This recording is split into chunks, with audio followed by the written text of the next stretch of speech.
Hello viewers, এই পর্বে আমরা গুরুত্বপূর্ণ 10টি ইংরেজি ওয়ার্ড এর বাংলা অর্থ জানব, যা আপনার উপকারে আসতে পারে। এই ভিডিওটি আপনার বিন্দু পরিমাণও যদি উপকারে আসে তাহলে অবশ্যই আমাদের চ্যানেলটিকে সাবস্ক্রাইব করবেন, যাতে পরবর্তী ভিডিও আপনার কাছে পৌঁছে যায়। তো চলুন আমরা ওয়ার্ডগুলো জেনে আসি।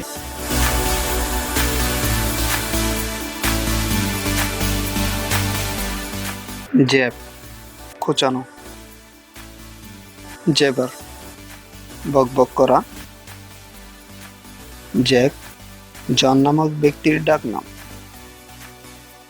জ্যাকল, শ্রীগেল। জ্যাকনেপস, দুষ্ট লোক। জ্যাকেস, পুরুষ গর্দভ। জ্যাকডাও, পাতিকাক। জ্যাকেট, ছোট জামা বিশেষ। জ্যাকনাইফ, বড় চুরি। জ্যাক অফ অল ট্রেডস, সব জানতা, যে লোক সকল কাজই কিছু কিছু জানে ও করতে পারে।